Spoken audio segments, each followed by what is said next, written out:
ย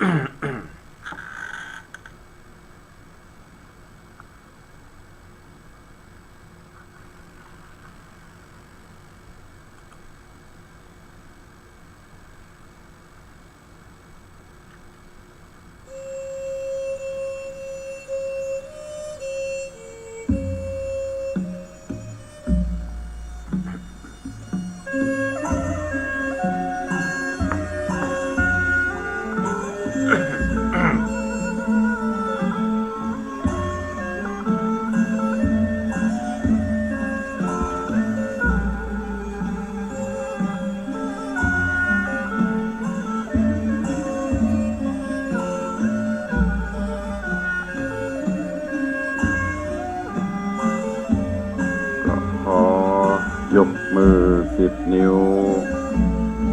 กราบนอบน้อมยังพระติรัตนเกี่ยวเจ้าตั้ง3 ประการอันมีพระพุทธเจ้าพระสัทธรรมเจ้าพระสังฆเจ้า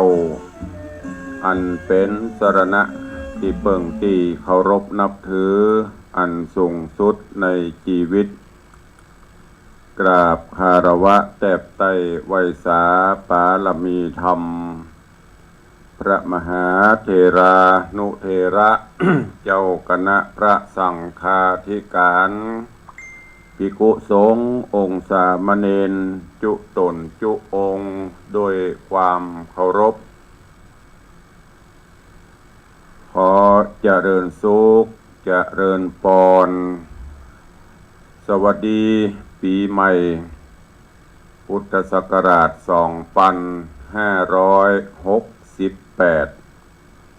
ที่ได้ยังกลายกล้าวเข้ามาได้30 กว่าชั่วโมงกับบรรดาญาติโยมศรัทธาสาธุชนนักศีลนักบุญพุทธบริษัททุกท่านตลอดจน FC แฟนรายการต่างหน้าจอ Facebook ไลฟ์ทุกรูปทุกท่านวันนี้เป็นชั่วโมงแรกของอาตมภาพกล่าวกับผมพระครูวิสิทธิ์ศิลาภรณ์รองเจ้าคณะอำเภอเมืองเชียงใหม่เจ้าอาวาสวัดวังสิงคำตำบลป่าแดดอำเภอเมืองเชียงใหม่จังหวัดเชียงใหม่ซึ่งได้รับภาระหน้าที่ในการเผยแพร่นำธรรมคำสอนในรายการมรดกธรรมกำเมืองและสารธรรมกำเมืองนำรายการมาพบมาปะกับครูบาอาจารย์ท่านเจ้าพระสงฆ์องค์เนน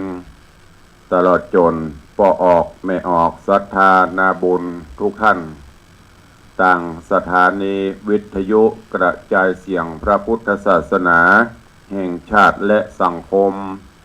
คลื่นเพื่อการศึกษาพระพุทธศาสนาและวัฒนธรรมคลื่นพระพุทธศาสนาและจริยธรรมซึ่งได้รับเมตตาจากต่างท่านผู้อำนวยการในส่วนของสถานีวิทยุวัดฝ่ายหินในเมตตาของท่านอาจารย์พระครูสมุวิสุวัฒน์วรกิจโจท่านผู้อำนวยการท่านเจ้าอาวาสวัดฝ่ายหินรูปปัจจุบันร่วมกับช่างเทคนิคที่ได้มอบถวายเวลาให้ตลอดจนต่างคลื่นพระพุทธศาสนาและจริยธรรมในความอุปถัมภ์ของมูลนิธิพระบรมธาตุเจ้าดอยสุเทพในเมตตาของพระครูวรลบนามวงพรหมผู้อำนวยการสถานีท่านปัจจุบันท่านเจ้าอาจารย์พระมหาประสิทธิ์ผู้ควบคุมดูแลเทคนิคได้ส่งสัญญาณออกอากาศทางคลื่น 96.0 เมกะเฮิรตซ์พร้อมกันนี้ก็ทาง Facebook ไลฟ์โดยเฉพาะกับ Facebook ไลฟ์ขายลับของวัดวังสิงคำนอกจากนั้นก็ได้รับเมตตาทาง Facebook ไลฟ์ของธรรมะภาคเหนือ Facebook ไลฟ์ของธรรมะคลายเครียด Facebook ไลฟ์ของทีวีวัดฝ่ายหิน Facebook ไลฟ์ของท่านพระครูสมุวิสุวัตรตลอดจนญาติโยมสถานบุญที่ได้ติดตามมาตลอดระยะเวลาก็10 กว่าปี10 กว่าปีเกือบจะเป็น20บ่ล่ะที่ได้รับพระหน้าที่ในด้านการเผยแพร่ได้นำธรรมะกำอูกำจาสาระข้อคิดเรื่องราวแบบปืนบ้านล้านนาเมืองเหนือมาอูมาจามาเทศนาฮือกับญาติโยมมาโดยตลอด ก็ได้รับเมตตาจากทุกท่านที่ได้ติดตามเป็นกำลังใจกันมาด้วยดีเนอะวันนี้ก็เป็นโอกาสปีใหม่เนาะก็ขอเปิดโอกาสวันนี้เป็นชั่วโมงพิเศษที่จะได้อำนวยอวยพรตักตายพี่น้องทั้งต่างหน้าจอ Facebook ไลฟ์และต่างสถานีวิทยุวันนี้เป็นชั่วโมงแรกของปี 2568 อย่างที่ตุลุงได้บอกไปแต่ว่าวันเริ่มต้นตุลุงยังบ่ออกแต่ว่านี้มีศาสนกิจหนาแน่นตั้งแต่เมื่อวันที่31คืนวันที่31เราได้ส่งท้ายปีเก่าต้อนรับปีใหม่สวดมนต์ข้ามปีสร้างเสริมบารมีตามวิถีพุทธทั่วราชอาณาจักรทั่วทุกวัดทุกวาปีกัน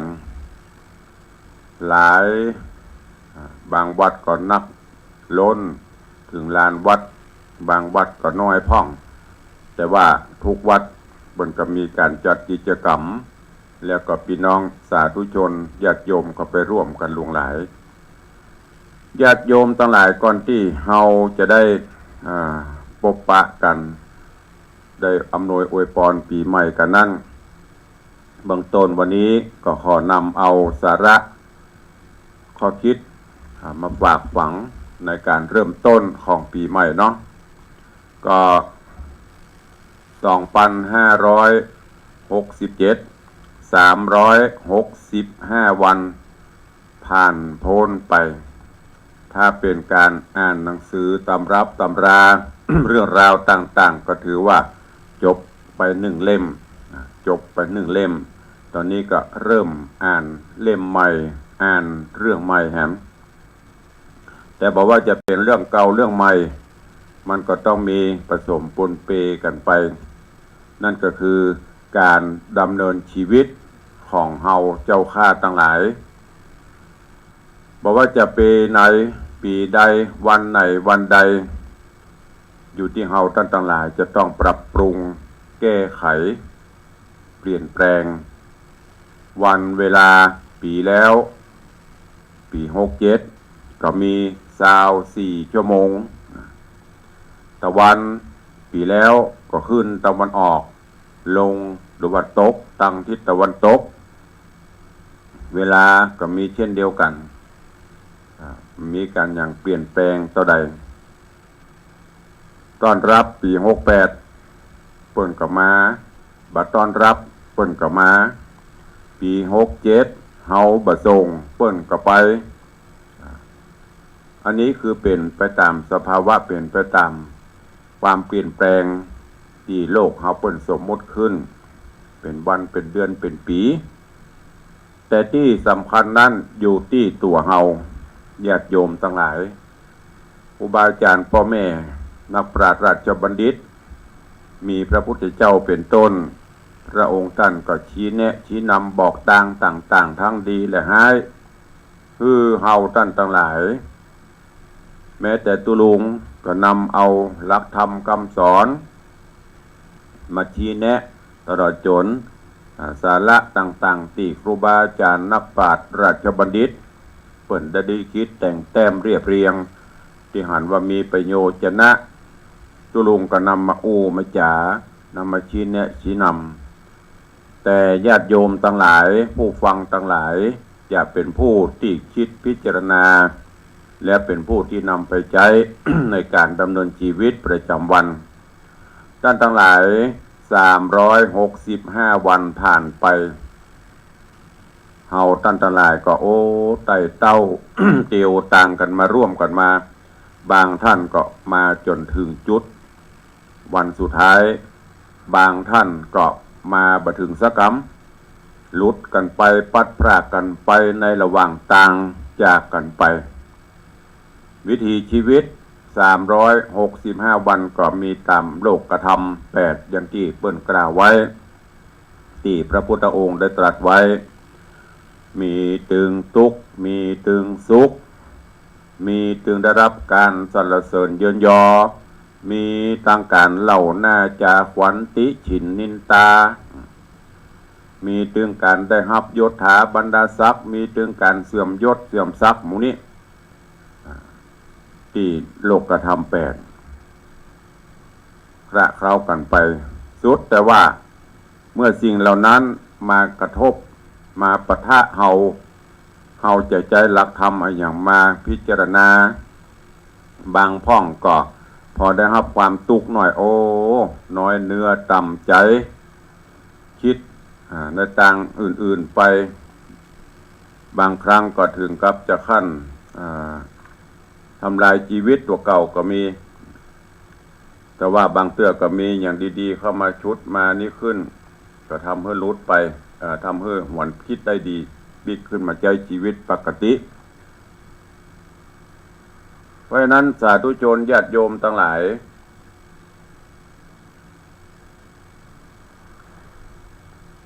เฮาเป็นผู้เดินทางเฮาเป็นผู้ที่จะแนะนำหรือว่าเฮาจะเอาทางหลักธรรมมาใช้ปีต่อไปนี้ก็เช่นเดียวกันมีอย่างเปลี่ยนแปลงนะสิ่งที่จะเปลี่ยนแปลงคือตัวของเฮานี่เองได้รับกำหูกำอูกำจาชี้แนะดีๆเฮาก็เอามาประพฤติปฏิบัติถ้าเฮาบ่แก้ไข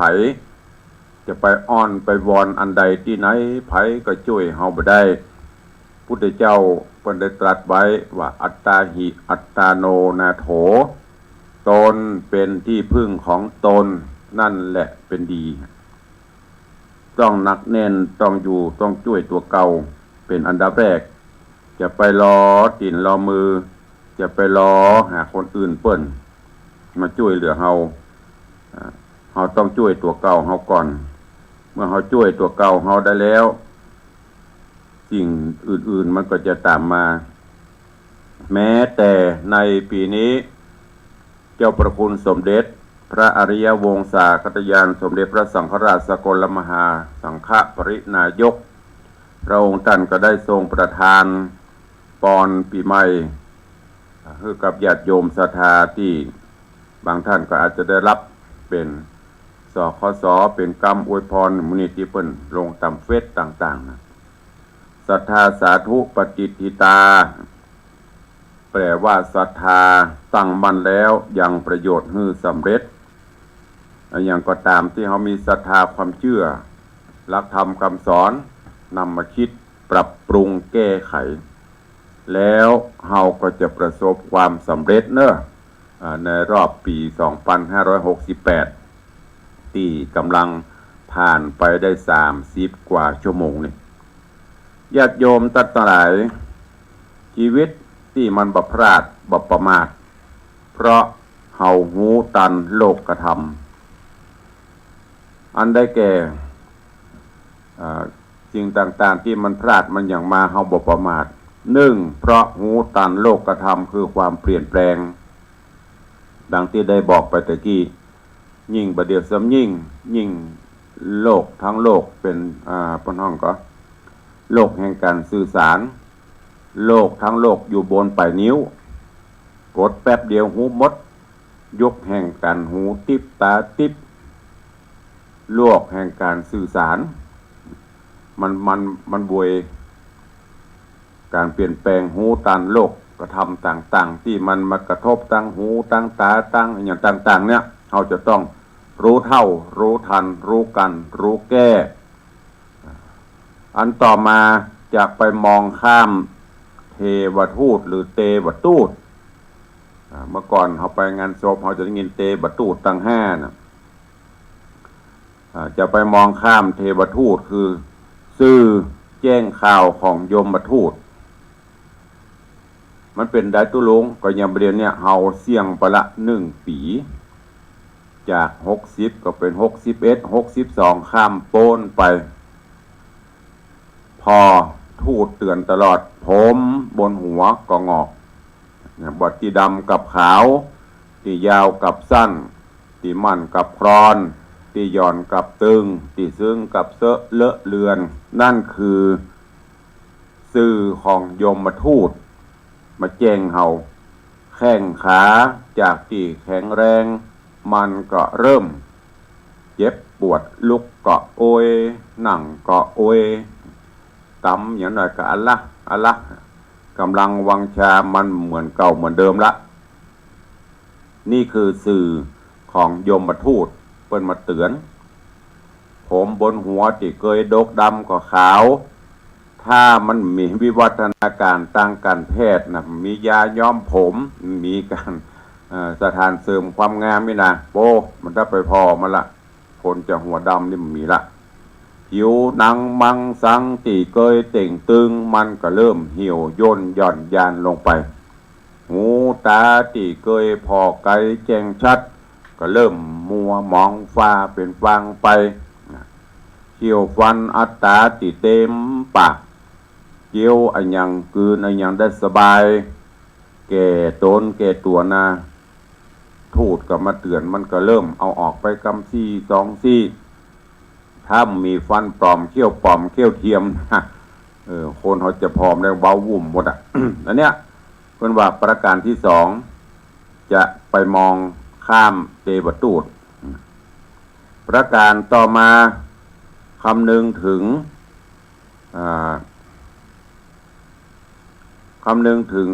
สูตรแห่งชีวิตอย่างที่ตุลุงบอกไปตะเกียสูตรชีวิตก็คือเป็นไปตามโลกกระทำ8เราต้องโดยตามตันจะไปวิตกกังโบนลำไปเมื่อฮับเปิ้นอวดเปิ้นอ้างก็จะไปปองตัวเมื่อเปิ้นติฉินนินตาก็จะไปเศร้าโศกาคือพอบางเตื้อบางครั้งกรรมที่เปิ้นสบประมาทดูแคลนถ้าเฮาจ้างใจเอามาพลิกชีวิตของเฮาฮึกเหิมขึ้นมาเป็นพลังก็อาจจะฝ่าฟันไปได้นะชื่นชมได้ลาภได้ยศสรรเสริญสุขมันมีชื่นชมผมคืนได้ลาภเสื่อมลาภได้ยศเสื่อมยศสรรเสริญนินทาสุขทุกข์เนี่ยที่บอกไปตะกี้นะเขาก็เอามาคระเขาเอามาพินิจพิจารณาไปแต่มาหนึ่งญาติโยมตั้งหลายที่ได้บอกไปตะกี้เทวทูตได้เปิ้นเตือนเช่นเฮาหันละอ่อนที่เกิดมาเฮาก็เหมือนเขาก็เหมือนเฮาคือเกิดมาตัวล่อนจ้อนไม่ได้เอาอย่างมาตัวทุกคนเกิดมาเหมือนเดียวกันหมดแล้วก็พอเกิดออกมาแล้วก็แก่ผู้คนก็จะมีชีวิตอยู่ได้เมินพ่องบ่เมินพ่องอย่างที่บอกไปนั่นน่ะบางพ่องก็จอดพักศาลาหลังนี้เมินเป็น100 ปีบางพ่องก็พักกำเดียวไปอันนี้คือเป็นสภาวะที่มันเกิดขึ้นกับโลกในปัจจุบันนี้แต่เฮาถูกอวิชชาถูกมิจฉาทิฏฐิต่างๆเหล่านี้มันมาปิดมาบังบ่ได้ประตูมันหันคนเจ็บก็ต้องคืดเข้าตัวเก่าวัดกู้คนก็ต้องประสบกับภาวะจะนี้แต่มันจะนักจะน้อยท่านไปเยี่ยมไปเยือนคนไข้ก็ดีไปเยี่ยมอย่างกระต่างก็ต้องพอมีไข่ป้นเฮากับเหมือนเปิ้นเนี่ยแต่มันจะนักจะน้อยต่างกันท่านไปหันคนต้องโทษต้องกรรมถูกติดคุกติดคอกติดตารางเฮาก็มาคิดเพราะว่านี่แหละคนทำกรรมชั่วบ่ต้องตายไปก็ต้องประสบกับความทุกข์เนี่ยมันไม่ใช่ว่าตายแล้วจะต้องไปตกมรณะนะบางครั้งยังมีชีวิตอยู่ไปติดคอกติดคุกก็เหมือนตกมรณะตึงเป็นแล้วก็สุดท้ายไปงานศพงานหยังไปหันไปความตายก็ต้องคิดว่าทุกคนบ่มีไผหลีกได้หนีบ่พ้นและ กำหนดบ่ได้ว่าจะตายที่ไหนตายด้วยโรคอันใดเวลาใดอันนี้เฮากำหนดบ่ได้อันเนี้ยญาติโยมทั้งหลายบอกว่าจะวันไหนวันใดๆปีไหนใดๆเฮาก็ตกอยู่ในภาวะเช่นนี้เพราะฉะนั้นปีเก่าโป้นไปปีใหม่เข้ามาขอให้ทุกท่านได้นำหลักธรรมะเหล่านี้มาคิดพิจารณาและที่สำคัญนำมาใช้ในการดำเนินชีวิตประจำวันของเฮาเนอะก็จะทำให้เฮาท่านทั้งหลายเนี่ยได้ฝ่าฟันร่วมกันเตียวตังไปแหมในเที่ยวบินนี้มันบอกว่า12 เดือนเครื่องบินขึ้นตะวาละกำลังบินอยู่มันจะไปรูดลอดที่ไหนพ่องจะได้พ่องไปจอดสถานีใดพ่องนั่นก็ฝากไว้เนอะเป็นธรรมะ ปกิณณกะข้อคิดนำไปคิดไปใช้ในปีใหม่นี้ก่อนที่จะได้อำนวยอวยพรตักทายกันตั้งหน้าเฟซตั้งสถานีกล่าวกับผมอาตมาภาพตุลุงก็ขออำนวยอวยพรและก็ขอสู่มาครูบาอาจารย์ท่านเจ้าพระสงฆ์องค์เนนFC ญาติโยมทั้งหลายตึงบ้านตึงจองตึงหน้าจอเนอะ365 วันผ่านไปเฮาท่านทั้งหลายบ่ว่าจะเป็นกล่าวกับผมว่าเป็นอาตมาภาพตุลุงอาจจะได้ได้จ๋าย้ำเมื่อจัดรายการวิทยุอาจจะล่วงล้ำกำกายจ๋าได้ไปบ่ถูกต้องตำนองของธรรมบ่ไพเราะสนอหูญาติโยมศรัทธาอาจจะโทรศัพท์เข้ามาการมามาจ๋าอาจจะบ่ม่วนเพาะกันก็ฮือสุมาอภัยกันไปฝากสิ่งที่บดีกับปี2567ไปให้หมด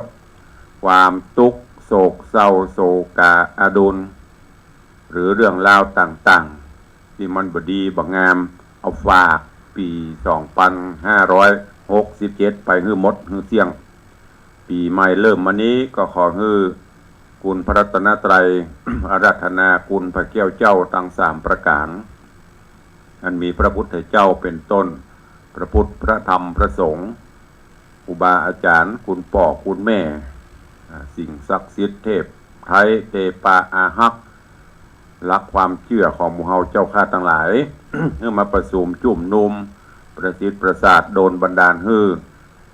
พ่อแม่ครูบาอาจารย์พระมหาเถรานุเถระพระสงฆ์องค์เนนพ่อออกแม่ออกศรัทธาอุบาสกอุบาสิกาทุกรูปทุกท่านเนอะขอให้ได้มีความสุขกายสุขใจเพื่อมีสุขภาพพลานามัยสมบูรณ์แข็งแรงเพื่อได้พ้นจากภัยเพื่อได้ไกลจากเวรความทุกข์ไร้ทุกข์เห็นก็จะได้บังเกิดมีกับทุกท่านคำว่าบ่มีอย่าได้มีความบจนอย่าได้มีคือมั่งมีเป็นสะข่วยเศรษฐีแม่นจักหิฮือปันมาแม่นจักหาฮือปันได้เงินคำกำแก้วแหวนเสียนชิงก็ขอฮือไหลมาเทมาดังกำปรารถนาของทุกท่าน มีความมุ่งมา่ปรารถนาสิ่งหนึ่งประการใดอันเป็นไปโดยชอบตามตำนองครองธรรมแล้วไซก็ขอฮือได้สำเร็จผลสมดังมโนในไฟอ้างเหมือนกันกู้ตนกู้องค์ทุกรูปทุกท่านกู้คนตัวเองบัดนี้ก่อนที่จะได้เข้าเฟซจ๋าเนาะขออนุโมทนาขอบคุณเนอะกับอีพ่ออีแม่ญาติโยมศรัทธาทั้งตังเฟซบุ๊กตังวิทยุและคณะศรัทธาวัดวังสิงห์คำพี่น้องสาธุชนทุกท่านที่ได้ร่วมกันในกา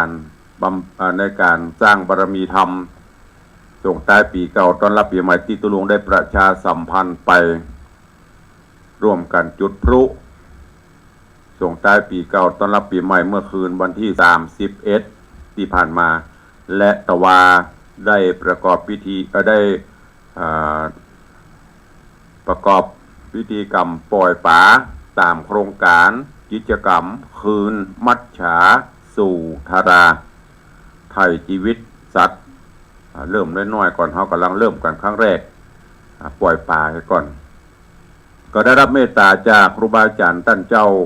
ตลอดจนพอออกไม่ออกศรัทธาเสียทีใจบุญในทุนใจดีอุบาสกอุบาสิกาผู้มีบุญ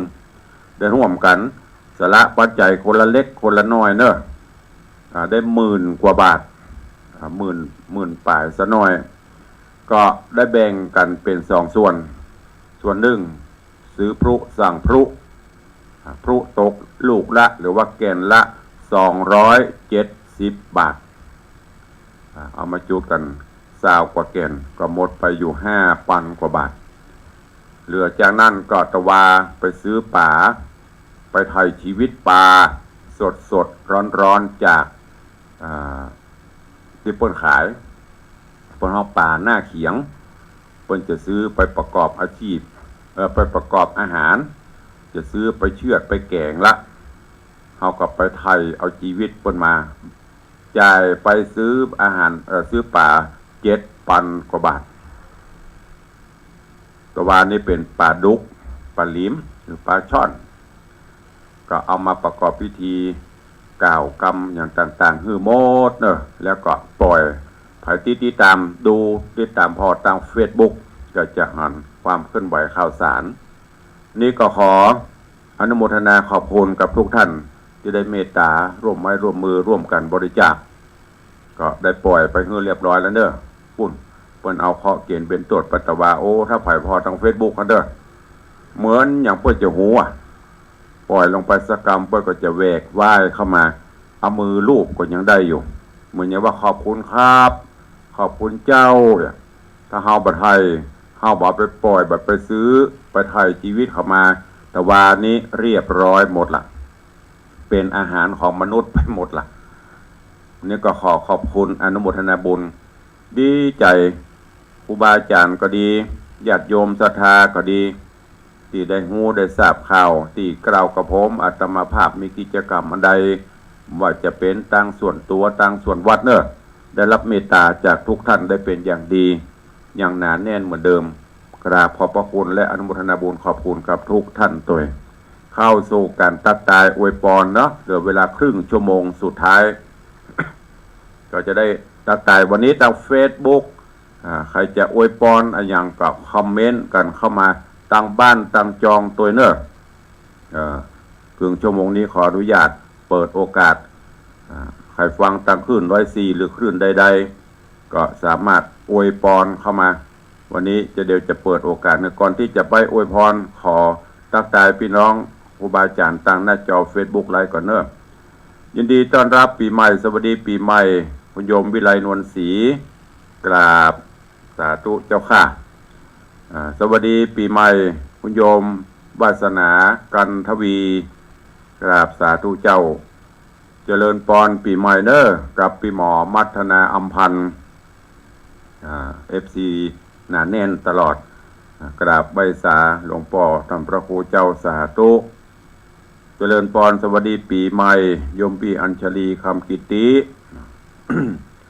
เจริญพรสวัสดีปีใหม่พี่นาทิสมเตปินพิทาจารย์มัคคนายกปุจารย์ชื่อดัง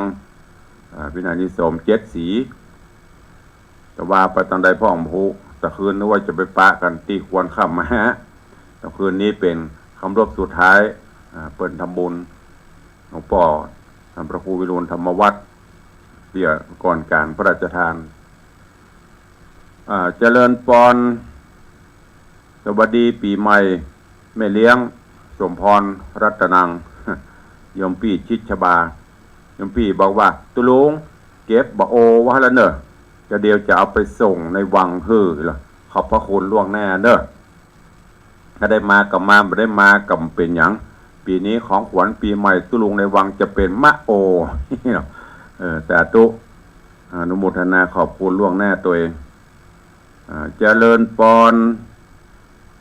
สวัสดีปีใหม่กับพี่นันล่าพี่นันจรันปิยาจันเนอร์อาสลมโดยซิวนี่ก็โอ้ทำบุญสูนตานเพิ่มสร้างบุญบารมีร่วมกันมาด้วยตลอดเมื่อแม่อุ้ยมอนมีละตอนนี้แม่อุ้ยมอนปปิกพี่นันก็ยังหนาแน่นสร้างบุญกุศลร่วมกับตุลุงตึงงานวันทำบุญอายุงานทุกอย่าง ร่วมมาโดยตลอดนักพ่องน้อยพ่องตามกำลังศรัทธาก็ขอบคุณอนุโมทนากับโยมปินันจรัญปิยจันทร์ตัวเนอเจริญปอนโยมแม่ทองคำที่วงคำโยมทองคำที่วงคำกราบไหว้สาธุเจ้าเจริญปอนคุณโยมสลินทิพย์บุญเลิศกราบไหว้เจ้าสาธุเนอเจริญปอนปีใหม่เจริญปอนสวัสดีปีใหม่คุณโยมสมทรงสิทธิตากราบไหว้สาธุสวัสดีปีใหม่เจ้าพระครูในวังเจ้าขอให้สุขสบายเหมือนเดียวกันเนอะขอปอนนี่ย้อนกลับไปกับคุณโยมเหมือนกันเนอะเจริญปอนโยมพี่ไอ้ปฏิวัติยาสมุทรก็เลี้ยงร้านกาแฟใหม่ปีใหม่ละเดี๋ยวจะเฮงรวยละกาแฟเปิ้นก็อร่อยเนอะกาแฟชาเปิ้นกำลังเปิดใหม่ร้านชากาแฟใครขยักใครลิมลองก็สั่งได้เนอะสั่งผ่านตุลุงก็ได้คิด9%แก้วละ50 ตังค์ อู้เล่นบ่ได้เนอะก็อุดหนุนกันไปก็เป็นลูกศิษย์ลูกหาบางครั้งก็มาทำหน้าที่เป็นพลขับถ้ามีมูลนี้เขาก็ไปไหนไม่ได้นะเขาขับไปได้ขับรถคนเดียวก็จะโดนมั้งตามมานักก็ถึงขับไปจ้างตัวขอบคุณที่เป็นสารถีนำปลาไปกุฏิกุแห่งเนอะเจริญปอนโยมแม่ครูเหรียญทองจันทีกราบไหว้เจ้าสาธุเจริญปอนปีใหม่เนอะบุญรักษาเหมือนกันน้อมกราบถวายความเคารพพระเดชพระคุณหลวงพ่อผู้มีพระคุณอันยิ่งใหญ่ต่อกล่าวกับผมหลวงพ่อท่านพระครูสุวิมลธรรมรักษ์ครูบาอาจารย์เปรียบเสมือนเป็นพ่อแม่ครูบาอาจารย์ผู้มีพระคุณอันนี้ก็เหมือนกันหลวงพ่ออุดหนุนคำจูสงเคราะห์ช่วยเหลือตู้น้องตู้นุ่งมาโดยตลอดกิจการงานใดๆของพ่อมีงานเนิ่มพ่อก็จะช่วย20,000 30,000พ่องแสนพ่องผู้มันนะแล้วแต่กำลังของเปิ้นนี่หลวงพ่อมาส่องพอก็ขอกราบ ถวายความเคารพสวัสดีปีใหม่กับหลวงพ่อพระครูสุวิมลธรรมรักษ์หลวงพ่อเจ้าอาวาสวัดลอยเคราะห์ตัวเนอะเปิ้นเป็นที่ปรึกษาคณะกรรมการก่อสร้างพุทธมณฑลตัวตอนนี้กับล่ำอยู่วัดเหมือนกันตลอนช่วยหลวงพ่อจังหวัด สร้างพุทธมณฑลคณะสงฆ์ก็ขอพ่อมีสุขภาพพระนามัยสมบูรณ์แข็งแรงเด้อเป็นร่มโพร่มไทรของลูกหลานลูกศิษย์ลูกหาศรัทธาตลอดไปตัวเจริญปอนอาจารย์ศรีพรรัตนังน้อมกราบไหว้เจ้าสาธุเจริญปอนปีใหม่เด้อขอสุขภาพสมบูรณ์แข็งแรงประสบความสำเร็จในชีวิตราชการตัวเจริญปอนโยมจันสายแปลงหลวงกราบไหว้เจ้าสาธุเจ้าเจริญปอนปีใหม่เนอะบุญรักษาเช่นเดียวกันเจริญปอนโยมอังคณาโยมอังคณาชัยมงคลน้องเจี๊ยบกราบนมัสการเจ้าตุลุงปุ่นอันนี้แดนไกลจากประเทศสวีเดนกี่โมงละเดือนนี่ทั้งบ้านเฮาเป็นมะเจ้าบ้านเปิ้นเป็นเมื่อคืนมันปีนกันหนาวก็เจี๊ยบเคยอยู่ตังปุ่นดูแลสุขภาพตัวเนอะแล้วก็เริ่มหอมสตางค์บ้านเนอะตั้งแต่ตะวันนี้เข้าสู่วันที่2ละหอมไว้ตัวเอามาช่วยตุลุงสร้างกุฏิเนอะคนใจอย่างก็เงินปอนเงินอย่างกว่าวันละปอนก็ได้วันละยูโรก็ได้เนอะจ่อมออมสินท่านถึงวันขบุญรักษาเนอะอยู่บ้านแดนไกลอยู่ดีมีสุขตัวเองเจริญปอนสวัสดีปีใหม่กับโยมพิธาจารย์พเลียงสุรพงษ์บุญแห่เนอะกับไหว้ปีใหม่ครับสาธุเช่นเดียวกันเนอะเจริญปอนปีใหม่อยู่ดีมีสุขเนอะสุขภาพร่างกายเนี่ยสำคัญเงินมีเป็นหมื่นล้านถ้าสุขภาพดีก็ไม่มีประโยชน์นะเบื้องต้นขอสุขภาพสมบูรณ์แข็งแรงทุกท่านทุกคนตัวแล้วก็ติดตามไม่ได้มีเงินมีทองเงินไหลอองทองไหลมาเหมือนกันทุกคนเจริญปอนโยมวิไล ใจแก้วโยมวิไลใจแก้วสาธุเจ้าขอเจริญปอนเนอะนี่ผู้ที่เข้ามาต่างหน้าจอ Facebook ไลฟ์ใครจะสวัสดีปีใหม่ก็คอมเมนต์เข้ามาได้วันนี้กึ่งชั่วโมงสุดท้ายจะเป็นรายการอวยพรปีใหม่เพราะตะวานี้เมาเฉลิมฉลองกันมีโอกาสได้มาอู้มาจ๋าวันนี้เป็นวันยังบ่เริ่มเนี่ยการเตื้อยังหยุดยาวอยู่เนาะน้องเจี๊ยบบอกว่าหนาวติดลบแล้วเจ้า ตุลุงมาหนาวตัวกันก็ออกนี่แหละถวายมาถวายโต ส่งไอ้อย่างก็ดับส่งนี่มาเดี๋ยวตุลุงจะไปสวีเดนหัวแล้วไปถึงสกรรมมีสตางค์มีกัดโต ส่งมาเก็บสตางค์หอมมาถวายกัดตัวตุลุงเนอะไปสวีเดนนะดูแลสุขภาพตัวเนอะเอาตั้งบ้านตั้งจองใครฟังอยู่ใครจะอู้จะเอ่ยตัวเข้ามาเด้อมาสวัสดีปีใหม่กันวันนี้ข่าวสารต่างๆก็เดี๋ยวก็ยกไปประชาสัมพันธ์วันต่อไปเนอะวันนี้เหลือเวลาแถมประมาณ20 นาทีใครฟังอยู่ตั้งบ้านตั้งจองตลอดจนตั้งหน้าเฟซ มาละประเดิมแรกนางสาวบุญปันมีงานใจสถานเจริญปอนสวัสดีปีใหม่เจ้าคันนะครูมา58เขาบอกครูดูถูกสบายนี่เถอะเจ้าสาธุปีนี้เสี่ยงไปกี่ขวบเสี่ยงไปกี่ปีวันนี้บ่มีหรอกปีนี้บ่มีหรอกบ่ใช่อันยังบ่มี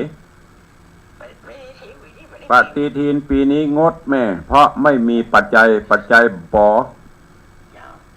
เอาของตู้เจ้าที่อื่นไปก่อนเด้อสาธุโชคดีปีใหม่บุญบุญรักษาเด้อสุขภาพสมบูรณ์แข็งแรงเด้อสาธุเจ้าเจริญพรแต่ต่อไปเจริญพรปีใหม่สวัสดีปีใหม่เจริญพรองค์ปอดเด้อบุญรักษาสุขภาพสมบูรณ์แข็งแรงอยู่ดีมีสุขเด้อเมืองแกนพัฒนาเอาเจริญพรสวัสดีปีใหม่สวัสดีปีใหม่เจ้านางตะปูในวังนางสาวอะไรเอ่ยและ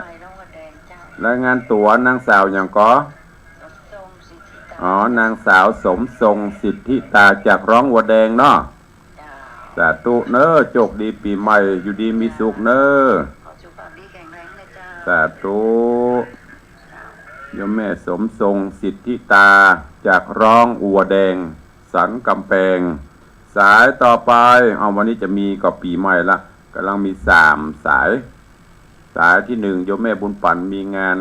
สายที่2โยมป่อจังลืมชื่อนะจำได้ก็เมืองเกณฑ์พัฒนานะแต่นามสกุลจำได้ยาวิชัยเจแลเจริญปอนสวัสดีปีใหม่โยมแม่ปราณีพยัคฆ์ไคหพลสวัสดีปีใหม่เจริญปอนขอท่านอยู่เป็นร่มโพร่มไทรน่าศรัทธาเป็นเหมือนเจ้าสาธุเช่นเดียวกันแม่มีสุขภาพพลานามัยสมบูรณ์แข็งแรงเนอะโชคดีมีใจวันนั้นลืมบอกให้แวะลืมไหนพอไปแถวอันอย่างก็ไปแถวอันโต๊ะเหมือนว่าเดิมบอกให้แวะขึ้นไปแอวหาแม่จะดีจากนั้นไปมันเจ๊ไก่ลืมไปมาไก่ก็จากนั้นไปก็เลยเข้าไปก็ได้ถึงเจดีย์ไม่ครัวน่ะลืมประเดี๋ยวแม่วันก่อนนึกว่าพ่อมีโรงพยาบาลเดี๋ยวพ่อมีบ้านละแต่ว่าโทรอู้กันอยู่เป็นยังก็ขึ้นไปเยี่ยมเพิ่นกันเด้อไม่จันดีหายไปโวยนะเจ้าบุญรักษาเหมือนกันเด้อท่านสุมาพระเจ้านั่นหยังกาพาสวัสดีท่านผอ104โดยพระเจ้าสาธุขอเพิ่นมีความสุขอยู่เป็นร่มโพร่มไทรของพระราชาตลอดไปสาธุเด้อบุญรักษาเช่นเดียวกันเอาสายต่อไปจากทางใดแม่ละอองเจ้าแม่ละอองจากห้างสัตว์ลำปางหนา หนาว ไปได้ตั้งลำปางหนาวก็ในฝนหนาวเจ้าดูแลสุขภาพตัวเด้อโชคดีปีใหม่บุญรักษาเด้อตูโยมแม่ละอองจากห้างชัดลำปางวันนี้เข้ามาหลายสายอยู่แสดงว่ายังหนาแน่นใครจะอวยพรปีใหม่จันทร์คำไปไหนฮะพ่อเลี้ยงแม่เลี้ยงฟังอยู่ก่อนจะอวยพรปีใหม่ก็เข้ามาเด้อ2568เข้ามาได้30กว่าวันตอนนี้ตั้งหน้าจอ Facebook ไลฟ์โยมสุพณี กับสาธุเจ้าแม่เลี้ยงดาวันคำวังน้อมกราบไหว้สาธุเจ้าเจริญปอนเนอร์บุญรักษาเหมือนกันสวัสดีปีใหม่คู่คนใครจะตัวเข้ามาเปิดโอกาสให้วันนี้ตะกี้ต้นรายการก็นำสาระดีๆมาฝากเป็นข้อคิดสวัสดีปีใหม่ละเหลือตั้งใต้จากนี้ไปก็เริ่มหอมสตางค์กันเด้อหลวงพ่อพระครูแล้วเคาะไปแจ้งมากับบอกเปิ้นนักก็เด็กก็ได้แล้วหรอท่านหลวงพ่อประเดิมแรกก็ดีเนอะตอนนี้ก็เริ่มหอมสตางค์ไว้มาห่วมกันสร้างกุฏิสงฆ์โฮงหลวงทุลุงด้วยเนอะปีนี้จะได้ก็ต้องลงมือเริ่มเพราะได้วางศิลาฤกษ์ไปละที่ยังรอประเด็นก็คือแบบแปลนมันยังบ่ลงตัวแปลนมันยังบ่ถูกใจเตื้อใจหนึ่งกับข้าได้ไม้ใจหนึ่งกับข้าได้ปูนลังเลอยู่เตื้อแต่จะได้มกราคมนี้ต้องสรุปให้ได้วันก่อนก็ว่าข้าได้ไม้นึกว่ามันจะจบเอาศาลามาคำนวณไปคำนวณมาเฉพาะก้าฐานบ่ได้ก้าฐานปูนยกขึ้น1 เมตรคิดไปคิดมาตึงกะแรงตึงกะของ1,500,000ป้อทองเฮาสะดุ้งยั่ว1,500,000ยังบ่หันไม้บ่หันสักกีบเพื่อเสาสักต้นก็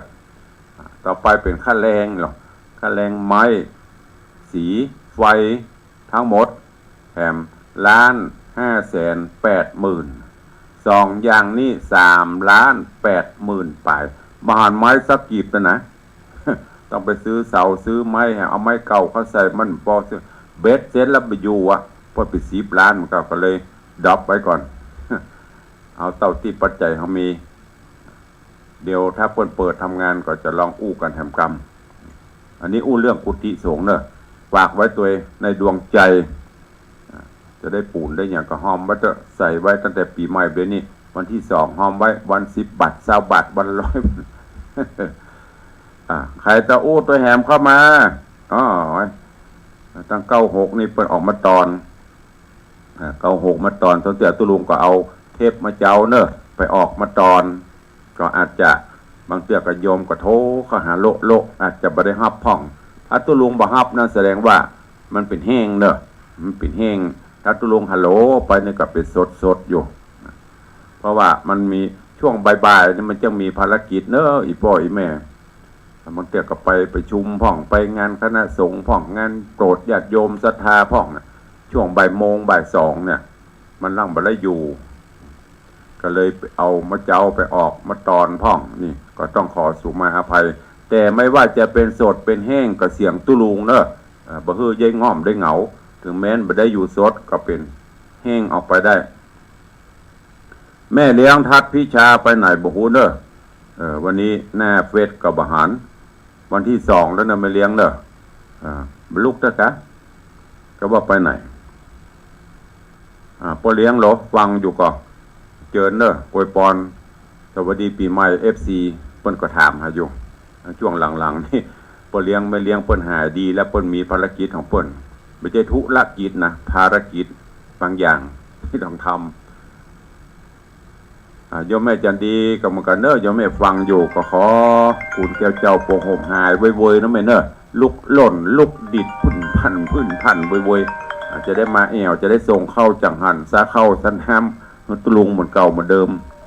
เจริญปอนกราบนมัสการ โอ้เสียงเงินเสียงทองเนาะอวยพรให้ญาติโยมหลวงพ่อมาเนี่ยเขามีสุขภาพประมัยร่างกายแข็งแรงอยู่เป็นร่มโพใบใหญ่ร่มไทรใบหนาของลูกศิษย์ลูกหาไป เหมือนๆนะครับ สาธุ แล้วก็ขออำนวยอวยพรนะครับเพื่อกับพี่น้องศรัทธาสาธุชนFC ทั้งหลายที่ได้รับฟังถึง2 ครึ่งนี้เนาะนะครับมีแต่ความผาสุกสิริสวัสดิ์พิพัฒนมงคล อุดมพูนผุนไปด้วยจตุรพิธพรชัยทั้ง4 ประการ อายุวันนะสุขะพระปฏิภาณธนสารสมบัติยิ่งยืนนาน เจโตปณิธานการงานการเงินการดำเนินชีวิต การประกอบธุรกิจต่างๆนานาคือสิ่งหนึ่งสิ่งใดที่บ่แคล้วคลาดจากทำนองครองธรรมคำสอนของพระศาสดา และก็บ่ผิดกับกฎหมายบ้านเมืองขอความปรารถนานั้นจงประเทืองสมอารมณ์หวังเหมือนกันจุผู้จุคนเนอ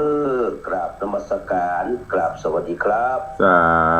ธุขอพรนิปิกสนองตอบแทนพี่นันมากระเด้อนี่เนี่ยคนจ้างตึงจ้างนะเสียงจากพี่นันอินสมเตปินหรือพี่นันอินสมเจ็ดสีพี่น้องญาติโยมศรัทธาจะหูจักมักคุณดีไปไหนก็จะหันพี่นันไปช่วยอำนวยการเป็นพิธีกรเป็นผู้จารพ่องยกหันยกนี่พ่องเสียงเกี้ยวนะใครจะตัวแหมเข้ามาพี่นานปนมาอำนวยอวยพรใครฟังอยู่ตั้งบ้านตั้งจองมีเวลาอีก10 นาทีเปิดโอกาสวันนี้ได้ได้จ่าได้สนทนาสวัสดีปีใหม่อวยพรปีใหม่กันเด้อ FC ตั้งบ้านตั้งจองใครฟังอยู่ใครจะมาอวยพรก็เข้ามาได้โป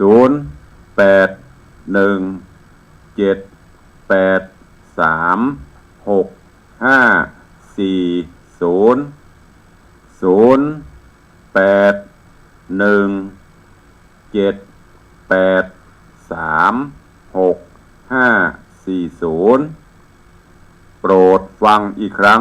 เพื่อลืมตุลุงบอกเบอร์จำบ่ได้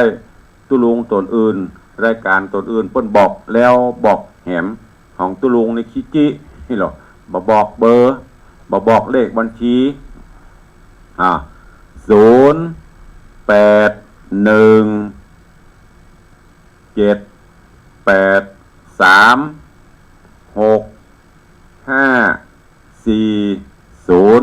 ใครฟังอยู่โทรเข้ามาจะอวยพรวันปีใหม่ไทยเดี๋ยวแหม2 เดือนปลายก็จะปีใหม่เมืองแล้วก็ปีใหม่คนจีน วันไหนพี่ไทยก็เมา เขาว่าเฉลิมฉลองกันเป็นลูกตะกะ เจริญพรสวัสดีปีใหม่จากทางใดเนี่ยปลายฟังตึงวันบอกเป็นจะด้อยพ่องมวลสาระดีจ้ะมวลสาระดีเนาะเคยมาวังสิงคำบอก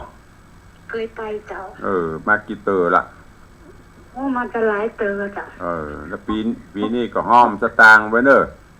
เจ้าจอมออมสินเคยไปตัวลุงอ่ะจ้ะไปตัวไหนลุงพันพระครูพี่มนต์ธรรมรัตน์จ้ะปีนี้ก็เต็มโตเนอะเอาแบ่งปันแบ่งหม่นเนอะใส่ออมสินไว้เริ่มจอมตั้งแต่วันนี้ตุนเมเนอร์บุญรักษาสุขภาพสมบูรณ์แข็งแรงเด้อมีอยู่กับสถาญาโยมเป็นนักเลยเจ้านะจ๊ะสาธุเหมือนเดียวกันเด้อสาธุน้ำแม่จากสันกำแพง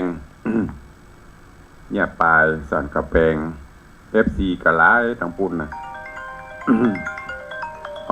มาละนางสาวเตรียมตาเฉียบแหลมเจริญปอนปีใหม่เจ้า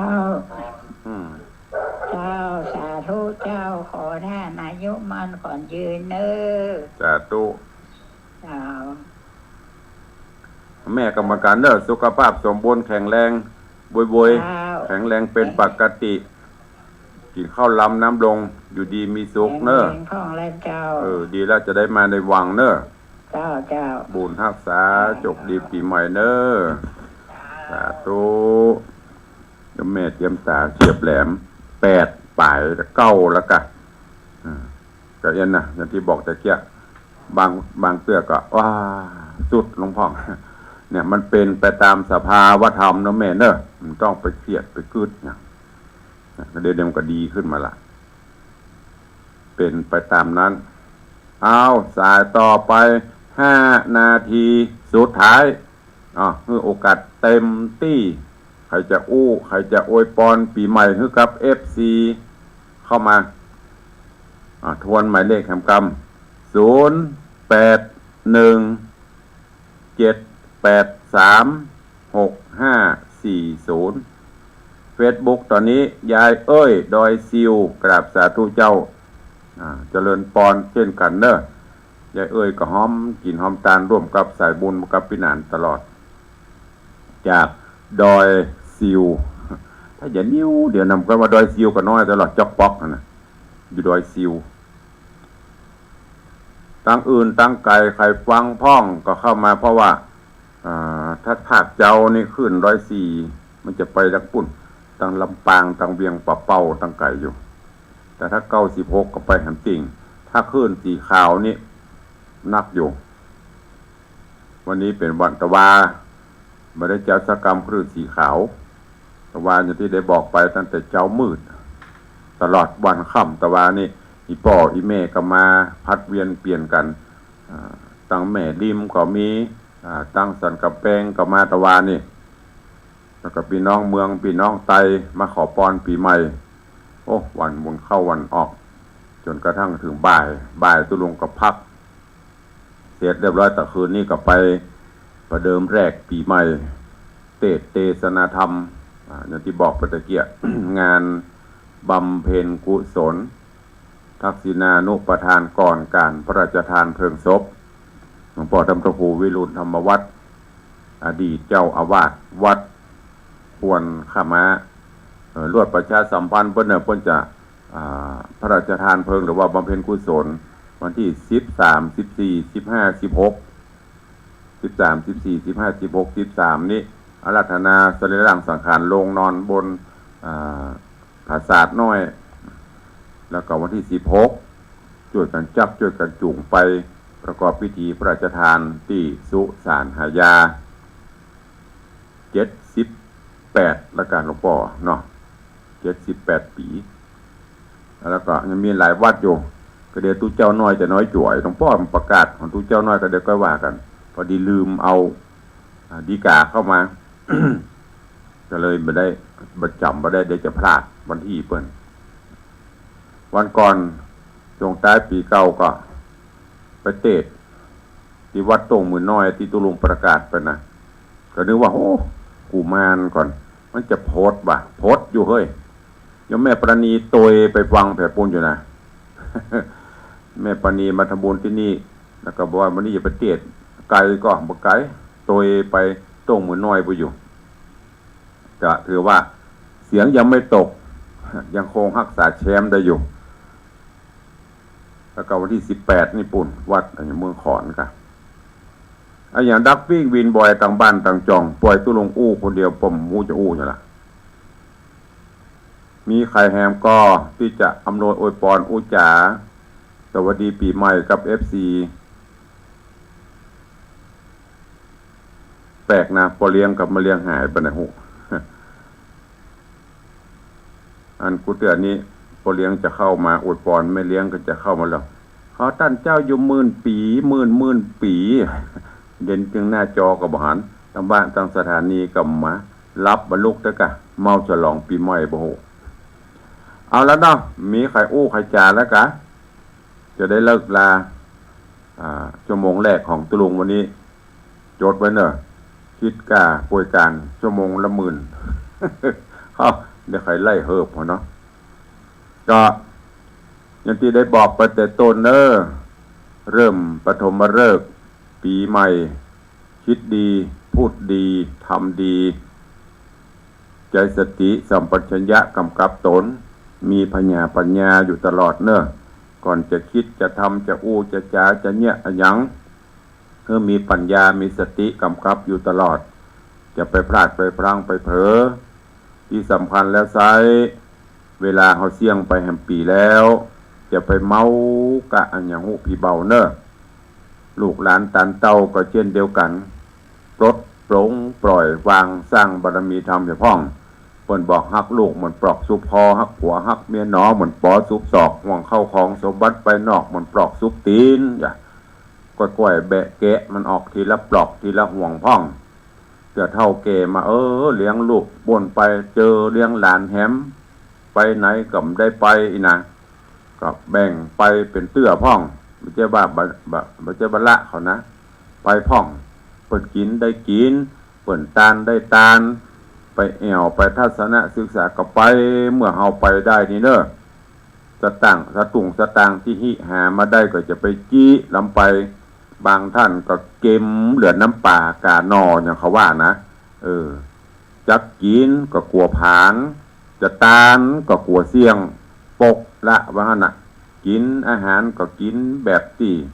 มีวิตามินกินเพื่อประทังไปอีน่ะปนจวนไปแอวหั่นก็บับไปกินก็ไปตาลก็บ่เอาสุดท้ายเล่าไผได้อีป่อยแม่ฝากเป็นข้อคิดแหมอย่างหนึ่งละอ่อนลูกหลานเอาไปเล่นแปลมแต้มแตะหมดอย่างเฮาหันตัวอย่างปัจจุบันเนี้ยตีให้ตีนาตีดินตีสวนตีนาทรัพย์สินสลิงคานเฮาห่วงสิ้นโบนเฮาไปเขาขายจดหมดบ้าไปเลยตุลุงก็ย่ำพอประเดี๋ยวบ้านเฮาโต้งนามีอยู่เป็นจัดสรรไปหมดจัดสรรไผมันใช้ของหมู่เฮาลูกหลานลูกเฮาเปิ้นทั้งนั้นประเดี๋ยวเนี่ยฝากนะไม่คิดก็น่าคิดฟังกรรมกินก็ชิบหายฟังกำตายก็น่ากินเพิ่นว่าก็แบ่งกินพ้องตาลพ้องรักษาไว้เลี้ยงไว้รักษาไว้ดูแลตัวเก่าพ้องเป็นสัตว์เป็นส่วนอย่างที่ตะกี้หลวงพ่อโคธรรมทินไปบอกฟังแล้วคิดเสร็จแล้วพิจารณาแล้วเอาไปปฏิบัติไม่ใช่ตุลุงเต็ดม่วนตุปีเต็ดม่วนตุนั่นก็เต็ดม่วนเอากับม่วนบ่ได้จังสักอย่างปีใหม่แล้วเนอะฝากเป็นข้อคิดเตือนจิตเตือนใจอันไหนที่ดีเอาไปปฏิบัติไม่มีใครช่วยตัวเราได้นอกจากตัวเราเตือนย้ำตลอดช่วยตัวเก่าได้ก็แบ่งเวลาจะไปเครียดไปอย่างกับมันลูกหลานตันเต้าก็ปล่อยวางพ้องจะไปช่วยไปกีบมันตลอดมันจะสวะมันยะโบะนะปล่อยมันจะเป็นได้ก็ให้มันนี่เลี้ยงลูกเลี้ยงเต้าก็เหมือนกันให้ไปตามสภาวะเนอะปีใหม่แล้วปรับปรุงแก้ไขเปลี่ยนแปลงถึงจะเป็นปีใหม่ถ้าปีใหม่แล้วก็ยังเก่าเผลอๆนักกว่าเก่าอันนั้นก็มีอย่างนั้นปีไหนปีได้พี่ไทยก็ยังเก่าเลยนะก็ฝากเป็นข้อคิดกับทุกท่านตัววันนี้เวลาหมดเวลาแล้วตุลุงขอนำรายการจากครูบาอาจารย์ท่านเจ้าประสงค์องค์เนรพอออกไม่ออกศรัทธาไปก่อนเนาะปะกันใหม่วันต่อไปชั่วโมงต่อไปวันนี้ก็ขอความสุขสวัสดีเนอะบังเกิดมีกับทุกท่านอย่างที่กล่าวปัจจุบันเช่นกันปีเก่าพ้นไปแล้วปีใหม่ได้มาจูจอดรอดถึงเริ่มแรกประเถิมฤกษ์เบิกฟ้าวันนี้เป็นวันทวนสองของปีจากนี้ไปและวันต่อไปจนถึงสิ้นสุด365วันแล้วก็ต่อไปแหมขอสิ่งดีๆจงบังเกิดมีกับทุกท่านมงคลชีวิตของทุกท่านขอให้ได้ประสบกับความสุขสวัสดีคิดปรารถนาสิ่งใดสมความปรารถนาเหมือนกันจุตนจุองค์จุผู้จุคนเนอยัตตาโรธรรมาวัฏันติอายุวันโนสุขังพะลัง